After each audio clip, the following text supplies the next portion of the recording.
Jimmy Fallon on the air talked about, oh, yeah, no, this isn't my real name. My real name's like Joe Shitbag or whatever. I fucking... Oh, man, I hate that guy. Dude, whoa. What a weird existence. I don't hate him. Can you imagine just not being known by your real name? Dude, it's true for a lot of people. But the fact that he came out on the air and was just like real casually like, oh no, this person you think you know? Nope. Not really true. It's like he said there's no Easter Bunny. It's like, well, not that he's a fucking Easter Bunny, but like for adults. He's like, oh no, you know me and recognize me by this name and this face. It's like he's a fucking Russian spy living undercover. And if you imagine like, some 60-year-old woman that watched Jay Leno for like 30 years, if Jay Leno was like, oh, my name's not Jay Leno, my name is like Richard, shitmonger. Like, she might have like a couple fucking heart attacks on his hands. Well, yeah, and it's like... He'd be responsible for some suicide. He just like casually... celebrities. Casually was just like whipped it out and then moved on. And it's like, whoa, buddy. Back it up. Put the brakes on. What is your name? Yeah. Who are you? Let's reintroduce ourselves. Yeah. It's why Colbert, I think Colbert's going to struggle with this Letterman role a little bit. Just because I hear he's not like sticking with his shtick. He's not sticking with his shtick. He's keeping the pronunciation of his name. Colbert. Colbert. Is it really Colbert? I guess so. Yeah. What a dick. I mean... See, people... No, like, I like him. All right, well, somewhat. I feel like he does bad things to people who don't get the joke. Uh-huh. But I think, he's not bad. But, like, but everyone knows him. That people don't get the joke. Well, that is pathetic, but it's the reality of America. I'm sorry. But, like, everyone knows him. Oh, it's so sad. Everyone knows him. That, like, makes my stomach churn more than, like, videos of... But everyone knows him through that character. Like, they don't... True. And so when he's just going to be like himself, he's going to seem like a deflated, like, flat, like, sad, like... It's like a guy who doesn't drink alcohol anymore. It's like your old buddy who used to, like, be the life of the party, swigging back brews. Now he's recovering. Has to go home and drink water. That's so depressing. And that's what he will be. He'll be a wet blanket for America to tuck them in at night, give them pneumonia. Hi, you're listening to People Are Strange, a podcast starring me, Andy. And me, JK. Please be advised, this show contains strong language and explicit descriptions of adult situations. People Are Strange is not intended to promote the use of drugs or a life in the arts. If you do decide to experiment, please do so from an informed and responsible place. Now, sit back, relax, and enjoy. Because after all, people are strange. I saw this article about Arizona, and it came out of Arizona. Remember when we were, when we were in high school or maybe in college, when it came out about Jenkum, butt hash? Yeah. So, butt hash. A little bit of butt hash. So that was... do a little bit of butt That hash. was where the deal was you would, like, ferment sewage into a balloon and then huff that, and then you would, hallucinate, like, dead relatives or some shit. Right. But your mouth would taste like a sewer for 2 weeks. Yeah. So, I don't even know if anyone really did this or if this is just like a media creation. But the new thing that's out now, according to Arizona, is teens are crushing up and smoking bed bugs. Oh my god. Holy fuck. Wait, bed bugs, not stink bugs. Bed bugs. Bed bugs. Bed bugs. They're crushing up. Oh, yeah, no, it is bed bug. I'm pretty sure. I don't think it's stink bugs. Is there a legitimate reason for this? Like, do they contain some sort of chemical? They say that they secrete a hallucinogenic chemical when they're crushed. It's kind of fucking badass. Which is kind of fucking badass. Yeah. And then they go even a step further to show you how the kids were devising homemade things to capture them with a straw going into a water bottle with some sugar water in it. But then... Teens using drugs to catch insects to smoke them. What a fucking awesome newscast. Dude, the future... This is like some insane shit going on. Well, dude, it's right like... now. You hear about, like, from the 60s, people were smoking banana peels to, like, get fucked up. South Park did the episode where the cat was... they were getting cats to like fart or get horny and like do shit in their face or whatever. Queef in their face. Yeah, whatever it was. Some spray. Maybe no, they would get like threatened and like mist in them or like some territorial thing. But like, I mean, kids are gonna fucking do that shit. But here's the thing, I don't even know if this is real because they kept showing issues and they were like, they're calling it dabbing.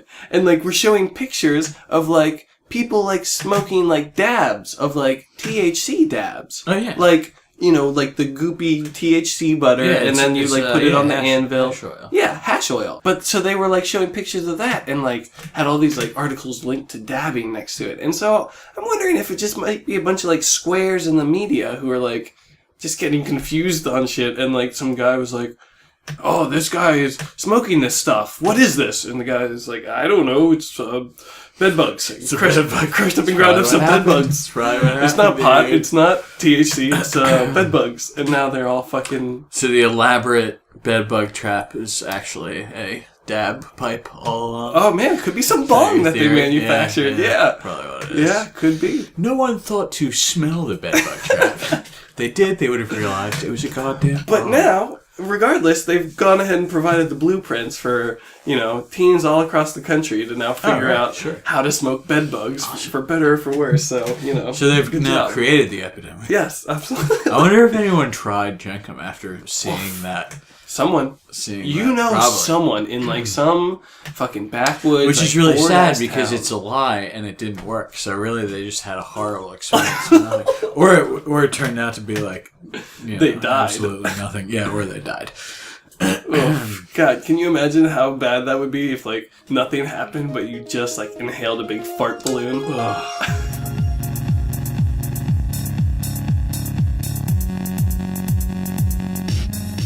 Like, I don't know, there was this whole like game when we were younger that like they would like bottle up like their farts or like fart into containers and then like seal it up and then like set it like as a booby trap for the next person to like crack into and then get like swarmed up. I remember one time we were playing Monopoly and someone farted in a juice bottle and then put it into the free parking. So whoever landed in free parking had to get that. You guys are, oh my god. No, it's bad, dude. So like, but like, I still like think that like they need to like get revenged, and like I should mail them like a box of farts. This is gonna be like the worst. Like, I've never been like that gassy though. Like they were like cutting up, and I would like have nothing to contribute. I don't know what they ate. That was the roughest thing that happened to you as a child, wasn't it? It was real bad, dude. I couldn't hang. All my friends and I used to hang out, and they would all fart into containers, and I could never fart into containers with them. That's like this one time. So, I knew this guy in college. He was this kind of like, sort of like punk dude. Like, he was kind of punked out. He had dyed black hair and he wore camo and spikes, but he was a really cool, really smart dude. And he threw these fucking awesome parties my freshman year. And my sophomore year, he came to visit my roommates and he got blackout drunk. And I walked into the kitchen at one point and this punk dude is sitting in the kitchen spouting this like straight up Freudian shit about his childhood. And what he was saying was he was going, when I was little... my little brothers used to play laser swords, where they would cross their pee streams, and they never let me play. And I saw that, and I was just like, wow, this is some dark shit going on in the kitchen tonight.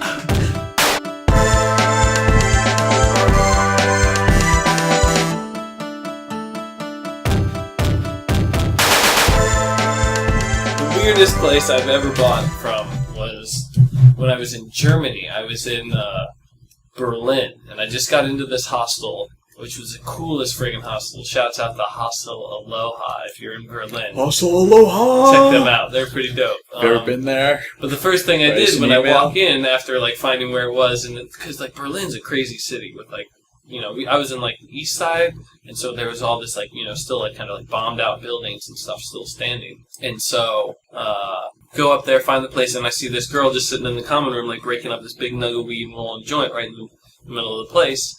And I was like, oh, dope. Like, where did you, Dope and dope. Dope and dope. Where did you get that at? And maybe I could throw you a couple bucks and get in on that with you. And she's like, oh, well, actually, you've got this little map that they give you here. All right, here. If you go right down the street and drew me a little map on the Now wait, was she? Where are you again? This is in Berlin. Berlin. She was another. So is she German? No, she was just another traveler. I American? don't know. She might have been American. Did she have an accent? Was it like, I will draw you a map? No, she could speak. She could speak pretty good English. We could communicate. Yeah, but she might have been like Australian. There were a lot of Australians there too. But so drew me up a map with a little Sharpie for a couple blocks down. She was like, "There's this. You'll see a building. It's like a fabric store. You go in there. There's like no windows. You go in there and you just tell the guy you want like $20 worth, and he gives you a nice big sack of weed." So she draw me this kind of rough map on this like pub crawl kind of programs or whatever, where they've got like a little map of the city. So I've got a rough idea of where I'm going and like a few descriptors to tell me how to get there. You're walking into completely unknown territory. Yeah, but I mean, I'm just in the city in Berlin, in Germany. It's not even like a friend of a friend situation. Yeah. So I have no idea like the local pot laws or whatever. Sure. But it seemed pretty chill. She was just rolling down. We're also in Germany. Yeah. So I'm just hoping, but so I go down the area, follow the map she's drawn up for me, and I get to right around where she said it should be, and I'm kind of looking, and I don't really see exactly what I'm looking for, so I walk like all the way to the end of the block. What does she tell you to look for? Like, well, she's what like, are you? She's like, it's like you have to like step down, and like it's like a fabric store, but there's not a lot of like signs or like windows or anything. So fabric store. Yeah. Fabric. Yeah. Store. So like I'm going down one way, don't really see it, go back the other way, and I kind of go to right where she drew it, the little dot on my map, and I'm like, all right, well, I guess this place is it. I see a bunch of like fabric stuff there. You kind of step down to get into it, so I guess this is it. And I go in, and it's got like a bunch of like women's clothing. So wait, hold on. But you're saying like I'm walking down the street, I didn't see it, and then you describe a place that you see. Well, that's that the looks thing. Exactly it was lined with like shops. So like I didn't know for sure that this one was it. You were apprehensive, even though there was a fabric store that you stepped down into. Well, yeah. So I step into it, and it's got all these like women's dresses and stuff there. Mm-hmm. And like I go look around, I kind of go to the back. There's no reason for you to be there other than buying drugs. Well, yeah. So you're in like Torrid, basically, in Germany. So this lady's in the back, like finishing off like a bit of sandwich, and I'm like, yes, I'm looking for some pot. And she's like, in between bites of her sandwich, like, what? Sorry? How old is this lady? She's like late a little 20s, old maybe. woman. Oh, 20s, man. I was picturing late 20s, like this, maybe like early 60-year-old, like 3-foot top no, woman sitting not on quite a that chair, old town, munching on a tiny tea biscuit.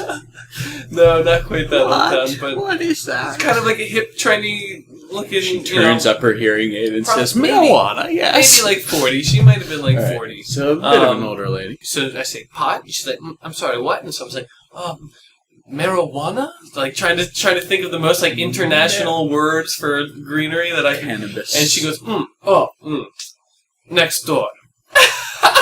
Oh. And I go, oh.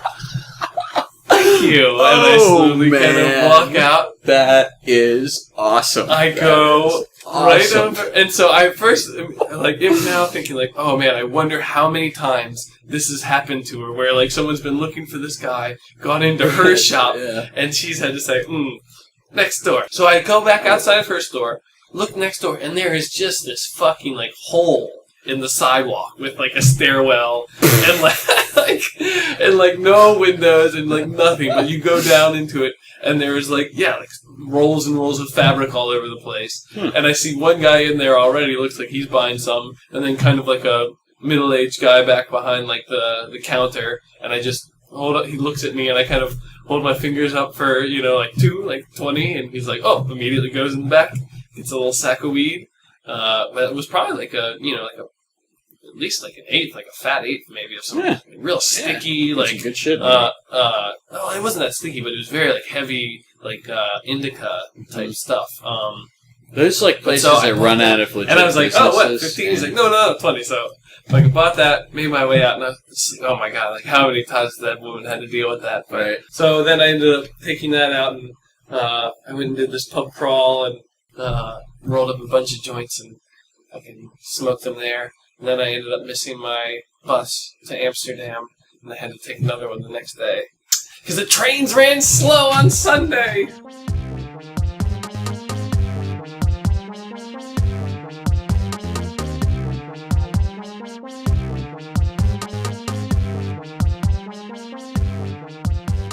Somebody told me about some great deal they had, like some sweet.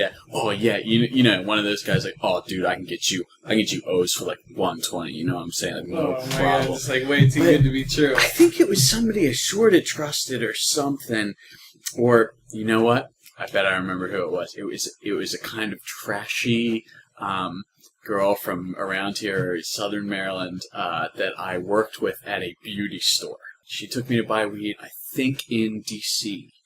And it was like, okay, you know in Weeds how there's like the main family who's like kind of suburban white family, but they get their weed from that like sassy black family, you know what I'm talking about, who are like the real dealers. That's what I walked into. That is exactly what I walked into. It was the big woman, she was feeding her dogs, and she was the one who was breaking the weed, getting it out, setting the prices, bagging it up, and then she had her bald son who was cooking dinner in the kitchen. He was rolling the blunts while he was she was rolling the blunts while he was cooking dinner. And I got in, they were rolling blunts, they were weighing out ounces, and I bought weed from them. It was really shitty and really cheap, and I sat there and smoked blunts with them, and it was like being in a fucking film. It was like, I mean, there was sass flying left and right, you know. He was like, Mama, why you gotta be like that? At one point he literally said, Mama, why you gotta be like that? And I was sitting there like, this is the coolest fucking, it was fucking awesome. It was one of the coolest, purchasing experiences of my life, being in the inner city and buying marijuana. And they were some of the nicest weed dealers I've ever met.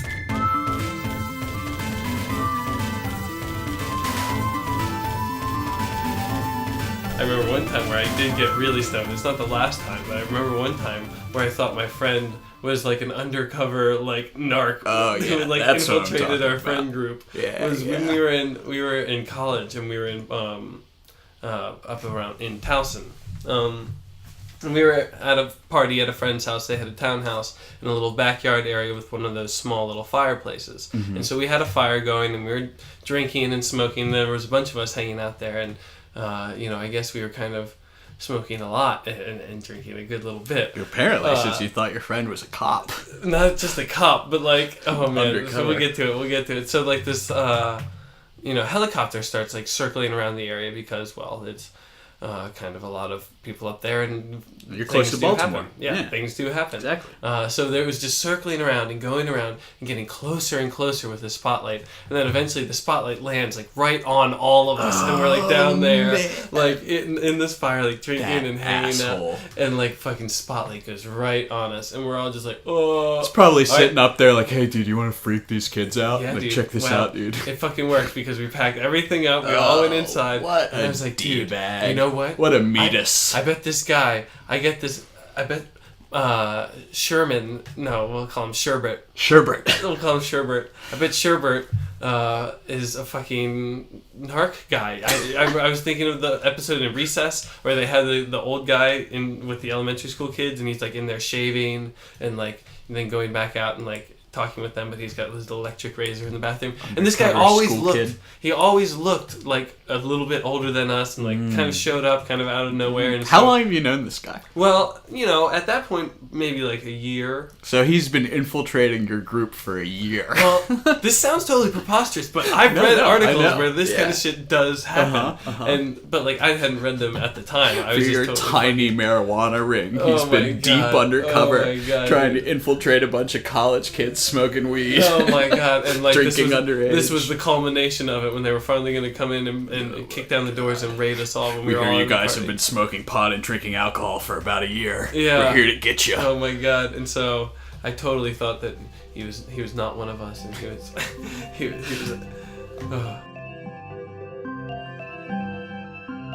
I wish I had an RV. What would you do with it? Take it to Camp Barefoot. What else would you do with it? Would you live in it? What do you think the gas mileage is on an RV? Such a practical fucking question for a fantasy. Yeah. Probably awful. It's probably not very good. 12 miles to the gallon. Dude, 12? It's probably like 6. Yeah, I think it's that bad. Alright, we need a solar-powered / hybrid RV. These solar-powered roads, dude. Biodiesel RV. We need these solar-powered roads. Have you heard about these? No. Oh, yeah, actually. Yeah. Well, They power the cars, though? Is that the idea? Well, I mean, yeah, they could. Here's the deal. They've had this technology. There was a company in Colorado that had this, paint, a super thin, solar panels. And it's why don't you just make, all roof shingles out of that? And then, you can, power your house. They've got these new batteries that, they could charge super quick. And then, you can charge them in 2 seconds. It's fully charged. 20 seconds, it's fully charged.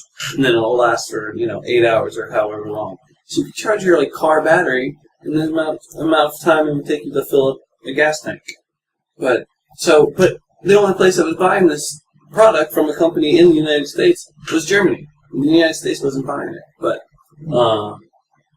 so now there's this idea for these roads. And it's covering all this space that's just there, instead of making whole fields of green space and green area and disrupting animal migration or whatever. Instead of doing that, we've got all this space that's just sitting there anyways, absorbing heat.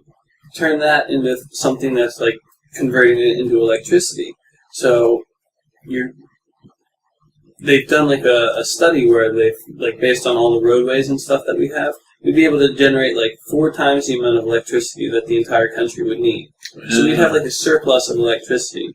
It would have space underneath the road where all these cables could run. So you wouldn't need above ground power lines anymore. So you wouldn't have to worry about storm outages and whatnot. They'd have channels where runoff from the roads could go and get purified to keep pollution down. So, but the problem is it would be so difficult to replace all our roads with that. They're replacing roads all the time. Really? Asphalt runs out so quickly. Right. They're always replacing roads. I mean, if you do that this kind of chunk, major upheaval, they gotta put all the you do it chunk by chunk, man. I think we should just build new future cities. That's the kind of stuff it makes sense to invest in, because if you solve our energy issues, everything else goes away. Right. Our climate issues are improved if we're using clean energy. We don't have to be reliant on foreign energy and oil, things that are degrading natural resources. If you just take care of that, that's such a smart investment. It pays back so quickly and in such a real way. It doesn't make sense not to. And you got to wonder if it's kind of because what is asphalt made out of but oil? And so is it the need to kind of keep those lobbyists and those companies in power? My theory, that this will make me seem like a tinfoil hat wearer, but... No, because... No, there's another thing that I'm going to say, which I'm going to add on to this point, which will then make you think... Okay. No, go for it. But this is all legitimate stuff, but now I'm going into conspiracy, but the reason hemp that is illegal, it makes no sense that hemp, which doesn't have THC, it doesn't bud, it's not pot, you don't smoke it doesn't get you high, it's just a plant that grows, and it's just incredibly useful. Its fibers are useful in making paper, in making clothing, in making rope. Its oils are great in nutrients and all sorts of vitamins and all sorts of good stuff. You can grind up the seeds. Every single part of this plant is useful in some way that is better than what we're using now. It's stronger than cotton. It's stronger than these other textiles, and it grows super close together. It's super efficient. It is resistant to pests. It's resistant to weather. It's resistant to all sorts of stuff. It wants to grow. It's meant to grow here, and it's so useful. But we're not companies are using this. The soap companies are using it. All sorts of companies are using hemp oil for their products, but they're having to import all of it from Canada, and so they're sending tens of millions of dollars. No, not tens of millions. Hundreds of thousands. Maybe millions, overall, but each company is spending lots of money up to Canada stimulating their economy when it could be helping ours. And so the conspiracy theory part comes in where it's thinking, why it doesn't make sense. Like, why would this thing still be, illegal? It just doesn't make sense. And so what's the theory? Cotton lobbyists, man, like old cotton money. Like what is this country founded on? It's like cotton and oil and railway roads. I don't know, but we need to invest in railroads. That's a whole other story. Well, I think what is the very true part of that, that's at the heart of that conspiracy, is that, there is this real problem in our country of this old money. And I'm not saying that every rich family is evil. That's definitely not the case. There's some very benevolent, wealthy families out there. Kennedy's, have done great things. They were also tied to the mafia originally. Yeah, but I'm sure there's always some bad eggs. But I'm not trying to say that money instantly corrupts people. But it's just there are these families that have, I think, tried to perpetuate their businesses that have. That should have been replaced a long time ago, with things like oil and well, you do. You have these incredibly rich and powerful kind of lines of.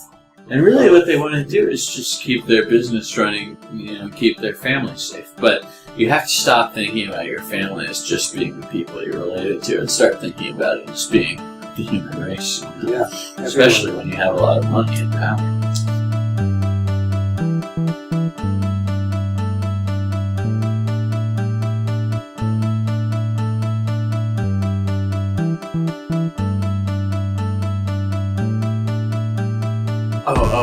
What's your favorite conspiracy theory?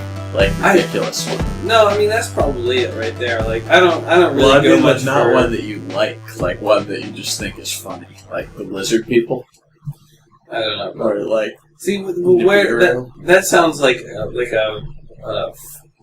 what is it? Urban legend type deal, chupacabra. Is that a conspiracy theory? I don't think so. I like conspiracy theories that sound like urban legends, reptile people. And the How funny is that a thing conspiracy is, theory? Because, wow. So it would take a lot to explain. But basically, there's a lot of people. Maybe I could never estimate the number of people who are a follower of this theory, but I'm sure it numbers in the thousands, if not the tens of thousands. Because there was a guy named. I know, but that's still a lot of people to believe in something.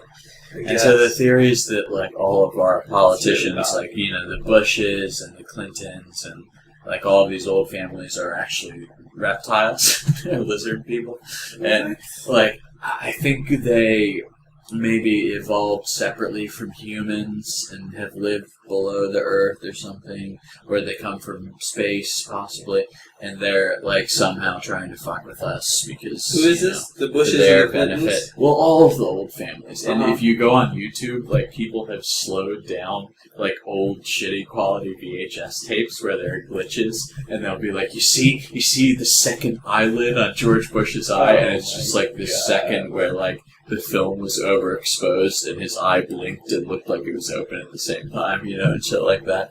So there's a lot of stuff out there. But here's my favorite conspiracy theory. That guy who came up with the reptile stuff, I believe his name is David Icke.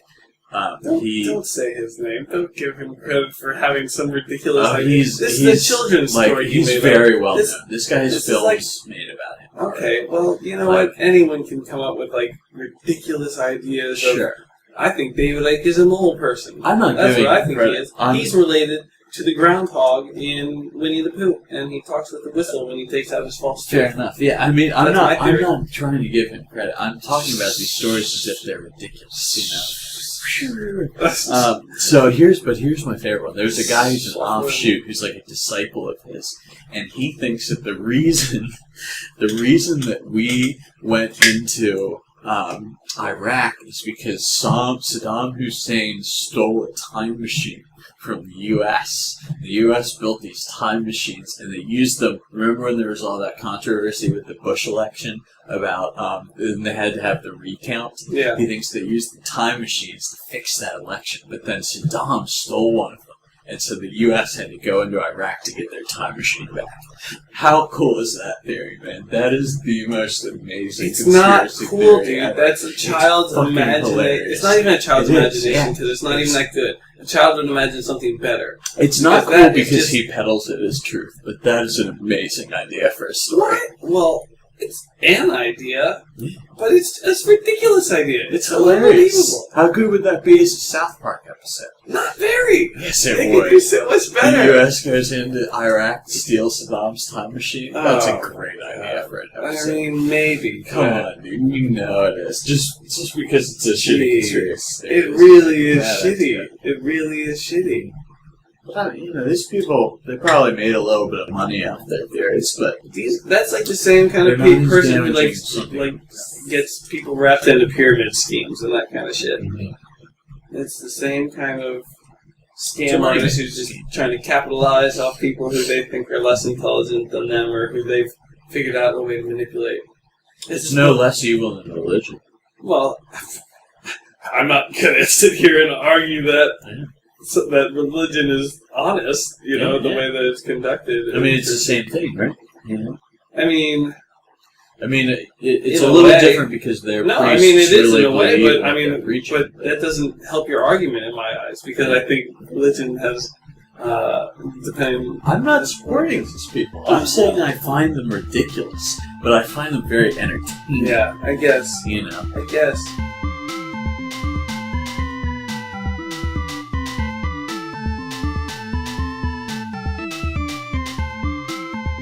The other thing that I really find entertaining are the New Age religionists, like people who believe in crystals and aliens, because they believe in crystals. Yeah, I believe in too. Yeah. I can look at them and see that they exist. Yeah, I believe that they're there. Yeah. Do you think they alter your spectral? All right. Well, there is some people who say that there's energy stuff with that, and there might be I don't know a little bit of I don't know, you but never know. But to believe that they're a deity or there's some sort of being, I believe that I have seen and communicated with higher beings while in the depths of LSD trips. So I can't discount people who think that crystals make them smarter. I have to keep an open mind. I mean, maybe I don't thinking really crystals make you smarter or is different than having a religion about crystals, worshiping crystals. Yeah, that's very true. They usually go hand in hand. I guess. See, that's pretty always. extreme. That seems like the two ends of the spectrum. I mean, it's like thinking it's the difference between having a unicorn doll and having your entire living room pink with purple pillows and unicorn pictures. Yeah.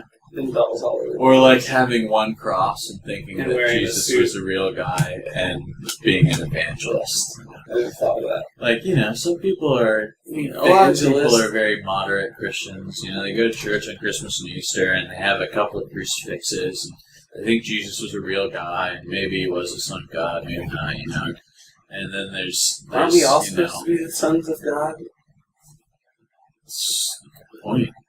Yeah, what makes Jesus? Well, Jesus was the physical incarnation of God, I suppose. Because he was born to the Virgin That's the Mary. idea, yeah. That's the same way that Hercules was born? And Krishna. And a couple other dudes. Mithra as well. I love watching... Krishna was I love, looking at origin stories and, myths that different cultures have and how they incorporate, things from the environment around them, and if there's a mountain nearby, Mount Olympus, or it's all the same kind of comforting nonsense. What's really interesting? I loved Greek mythology growing up. That was their religion, though. Yeah. They believed that. Yeah, right. They practiced that. They sacrificed stuff to that. But it's great stories. Yeah. What I always great stories. Yeah, no, they are. They're very good. And, I mean, often the problem is, a lot of them are really good morality tales. Sure. Tales. The Bible preaches that, hoarding money is a bad thing, which is ridiculous because the Vatican, up until this most recent Pope came around, the Vatican was covered in gold. Well, that's the thing, though, because, I mean, you can talk about the ideas of something, but then you can, talk about, the building, the way it's carried out, the people, because the whole the idea of religion is okay because it's all right, these people want something to come together on. If it gives you a sense of community, people you can rely on. Yeah. If you're in a time of need, you've got comfort there.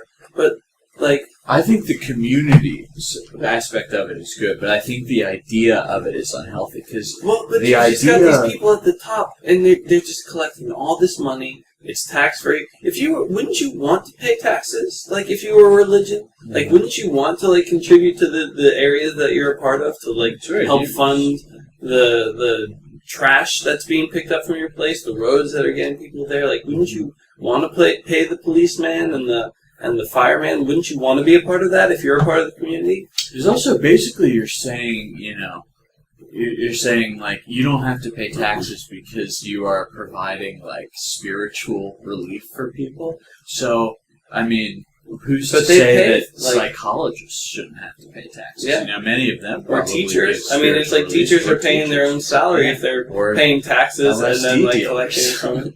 I mean, I guess if we want to get there. I mean, in my opinion, I honestly, when I think about how to describe having a very, very strong, very, very good trip, especially on acid or mushrooms, one of the best phrases I can think of to describe it is I looked into the face of God, or I saw the face of God, and I don't, necessarily believe in God in the traditional sense, but that's kind of how I feel when I am in the depths of it's been a while, just being connected to everything. That's what it feels like. It feels like you're just looking into. I felt a deep connection with everything around me. I felt that we've got this idea that all matter is recycled. Matter cannot be destroyed. It's just turned into something else, whether it's energy or some sort of form or whatever. It's all coming around again, and so everything that makes up me today comes from something else that has existed within this world and within this universe for much longer time in some other form. And so I, felt this just incredible connection to having pyramid dust in me, and all sorts of galactic,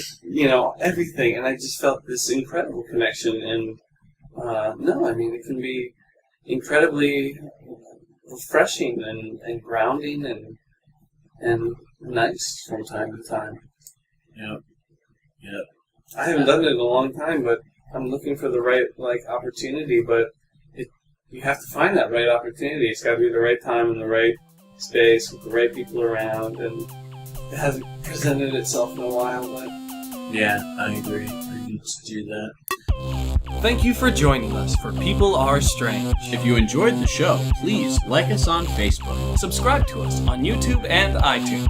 Email us, andyandjk@gmail.com. And most importantly, tell your friends. I'm Andy. And I'm JK. Be sure to check back with us next week for another exciting new episode of People Are Strange.